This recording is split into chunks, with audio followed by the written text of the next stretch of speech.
Hello everyone. मेरा नाम निशा सिंह है। मैं लॉ सेंटर 1 दिल्ली यूनिवर्सिटी की छात्रा हूँ। आज की चर्चा का विषय है वैवाहिक अधिकारों की बहाली। यह उपाय उन विवाहित जोड़ों के लिए एक सकारात्मक राहत है जिनकी शादी किसी भी कारण से जीवन में एक अवांछित मोड़ ले चुकी है, और इसका उद्देश्य यदि संभव हो तो न्यायालय की मदद से विवाह को बचाना है। शाब्दिक रूप से देखें तो रेस्टिट्यूशन यानी बहाली का अर्थ पूर्व स्थिति को पुनः स्थापित करना है, और कंजुगल राइट्स का अर्थ है वैवाहिक अधिकार जिसमें संगति का आनंद, सहानुभूति, विश्वास, घरेलू संबंधों की अंतरंगता इत्यादि शामिल हैं। जैसा कि हम सभी जानते हैं कि विवाह के आधार पर सामाजिक संगठन होते हैं। इसे एक परिवार और मानव जाति के अस्तित्व के लिए सबसे मजबूत स्तंभों में से एक माना गया है। परंतु किसी भी अन्य रिश्ते की तरह शादी के भी अपने दोष और खामियां हैं। ऐसे समय होते हैं जब पति और पत्नी के बीच असहमति होती है, और कई बार इस तरह की कलह इस हद तक पहुंच जाती है जहां दंपति अब साथ रहने की इच्छा नहीं रखते हैं। पर इतने पावन और उच्चतम स्तर के रिश्ते को समाप्त करना पति और पत्नी के बीच इन असहमति का समाधान नहीं है। इसलिए कानून विवाहित जोड़ों को शांति प्रदान करने और विवाह की पवित्र संस्था को बचाने के लिए विभिन्न वैवाहिक उपाय प्रदान करता है। कंजुगल राइट्स की बहाली ऐसे ही उपायों में से एक है। अगर हम इन अधिकारों के इतिहास की बात करें तो यह अपने मूल नियम जीवश कानून से पाता है। इस उपाय को भारतीय विधायिका में न तो धर्मशास्त्र से लिया गया है और न ही भारतीय उपमहाद्वीप में किसी व्यक्तिगत कानून से, बल्कि ब्रिटिश राज के अंग्रेजी आम कानून के जरिए अपनाया गया है। यह 1866 में पहली बार प्रिवी काउंसिल द्वारा भारत में लागू किया गया था, और न्यायिक व्याख्या और विधायी कार्यवाहियों के माध्यम से इसने भारत में प्रचलित अलग अलग कानूनों में अपना रास्ता ढूंढ लिया, जैसे कि हिंदू विवाह अधिनियम, विशेष विवाह अधिनियम, तलाक अधिनियम, मुस्लिम कानून इत्यादि। आइए देखें कि हिंदू विवाह अधिनियम 1955 की धारा 9 में क्या कहा गया है। जब या तो पति या पत्नी ने उचित बहाने के बिना दूसरे के समाज से खुद को अलग कर लिया हो तो पीड़ित पक्ष जिला अदालत में याचिका दायर करके बहाली के लिए आवेदन कर सकता है। इस तरह की याचिका में दिए गए कथनों की सत्यता से संतुष्ट होने पर, और यह कि कोई कानूनी आधार नहीं है कि आवेदन क्यों नहीं दिया जाना चाहिए, तदनुसार कोर्ट के द्वारा इन अधिकारों की बहाली की डिक्री होती है। धारा 9 से जुड़े हुए व्याख्या के अनुसार जहां एक सवाल यह उठता है कि क्या समाज में निकासी का बोझ वाजिब बहाना है, उचित बहाना साबित करने का बोझ उस व्यक्ति पर होगा जो समाज से हट गया है। आइए इस कानूनी प्रक्रिया को थोड़ा और विस्तार से समझें। वैवाहिक अधिकारों की बहाली के लिए कुछ मुख्य बातों का होना आवश्यक है। पहला, कि याचिकाकर्ता की समाज से प्रतिवादी की स्वैच्छिक वापसी हो। पहले समझते हैं कि याचिकाकर्ता और प्रतिवादी कौन होते हैं। याचिकाकर्ता वो पक्ष होता है जो मजबूर है और कोर्ट के पास शिकायत लेके जाता है, और प्रतिवादी वो पक्ष होता है जिसके खिलाफ याचिका दायर करवाई गई है और जो जवाबदेह है कि उसने ऐसा क्यों किया। तो अब समझते हैं कि समाज और उससे पीछे हटना क्या होता है। साधारण शब्दों में इसका अर्थ है पति पत्नी के रूप में एक साथ जीवन निर्वाहन ना करना, यानी वैवाहिक संबंधों या अधिकारों से एक दूसरे को वंचित रखना या वैवाहिक दायित्वों के निर्वहन से इनकार करना इत्यादि।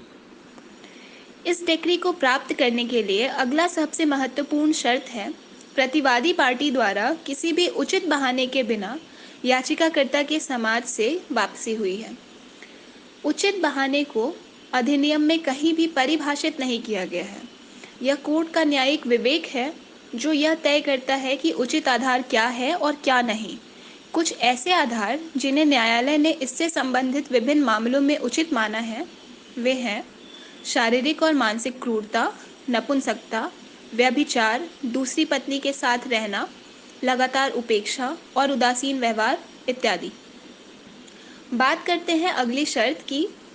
वो यह है कि अदालत इस बात से संतुष्ट है कि अंतरिम याचिका में दिए गए बयान सही है, यानी याचिकाकर्ता के पास सहवास को फिर से शुरू करने की इच्छा शक्ति होनी चाहिए और वह इसे किसी अन्य विलक्षण मकसद के लिए यूज नहीं कर रहा हो। अगली शर्त यह है कि वैवाहिक अधिकारों की बहाली की डिक्री देने से इनकार करने के लिए कोर्ट के पास कोई भी कानूनी अधिकार नहीं है, आधार नहीं है। तो जहां अदालत को यह पता चलता है कि याचिकाकर्ता का दिमाग फिर से साथ आने की तुलना में तलाक के विचार से अधिक भरा हुआ है, तो अदालत इस राहत को देने से इनकार कर सकती है। यदि याचिकाकर्ता लॉन्ग रन में तलाक के लिए एक कदम के रूप में इस डिक्री का उपयोग करना चाहता है, तो अदालत इस डिक्री को देने से तब भी इनकार कर सकती है, क्योंकि याचिकाकर्ता का उद्देश्य एक साथ रहने को बहाल करना नहीं है। आपको बता दें कि यदि न्यायालय के आदेश के बाद भी दोनों पक्षों ने एक साथ रहना शुरू नहीं किया है, तो 1 साल बाद इस डिक्री को तलाक लेने के लिए सबसे कारगर आधार के जैसे इस्तेमाल कर सकते हैं। अब बात करते हैं सबूत के बोझ की।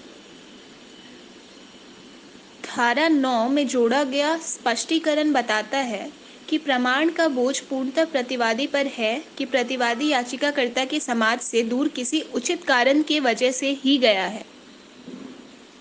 अब सबसे अहम सवाल कि इस मामले में शिकायत करने के लिए कहाँ जाते हैं, तो उत्तर है कि सिविल न्यायालय उस सिविल न्यायालय में जाते हैं जिसके अधिकार क्षेत्र में पार्टियों का विवाह संपन्न हुआ है, या पति पत्नी जहां साथ रहते हैं, या पति पत्नी आखिरी बार साथ रहे हैं।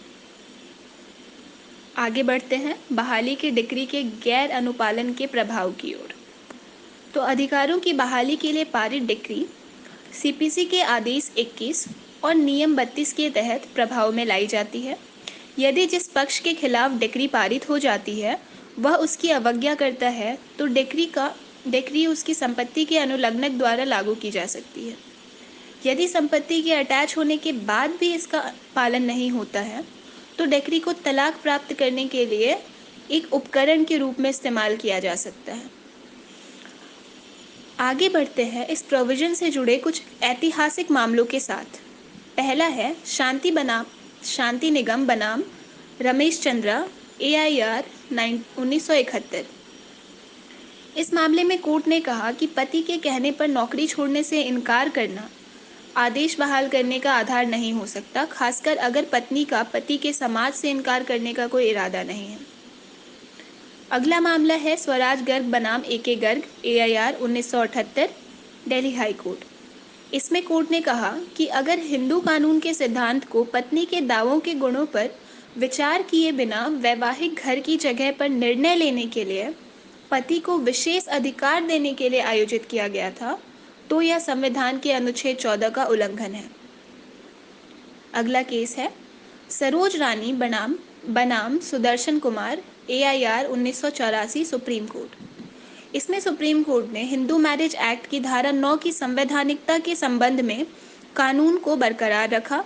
अदालत ने कहा कि धारा 9 केवल पूर्व विद्यमान कानून का एक संहिताकरण है तथा यह उपाय पति और पत्नी के मामले को सौहार्दपूर्ण ढंग से निपटाने और एक साथ रहने का अवसर देता है।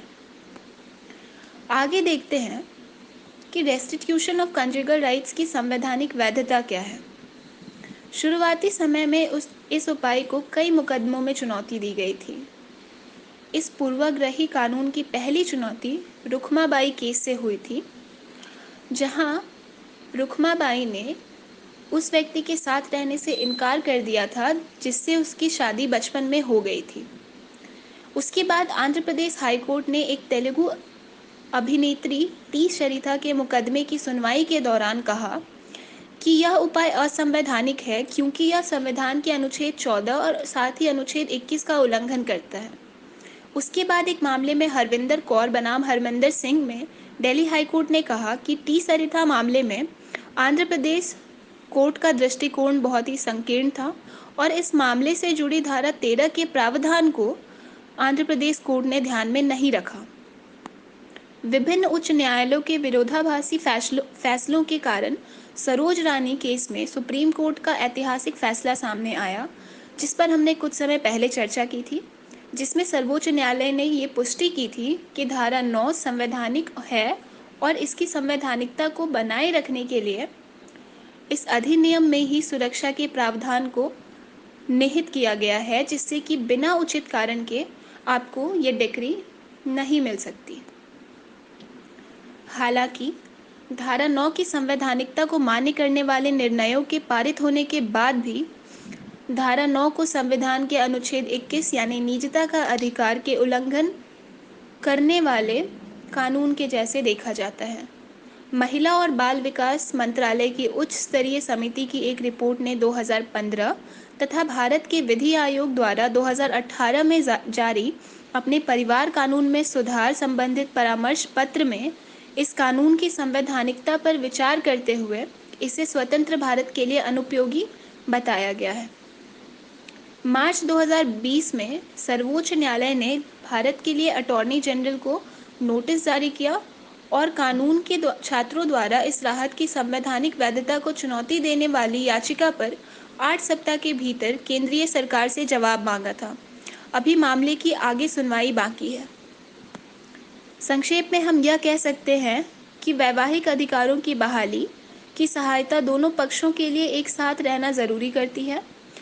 इस रिलीफ पे बहुत से लोगों के अलग अलग मत हैं। कुछ का कहना है कि इसका मकसद शादी को संरक्षित करना है, जबकि कुछ का कहना है कि दूसरे पक्ष को मजबूर पार्टी के साथ रहने के लिए मजबूर करने का कोई मतलब नहीं है, क्योंकि वे बिल्कुल भी इच्छुक नहीं हैं।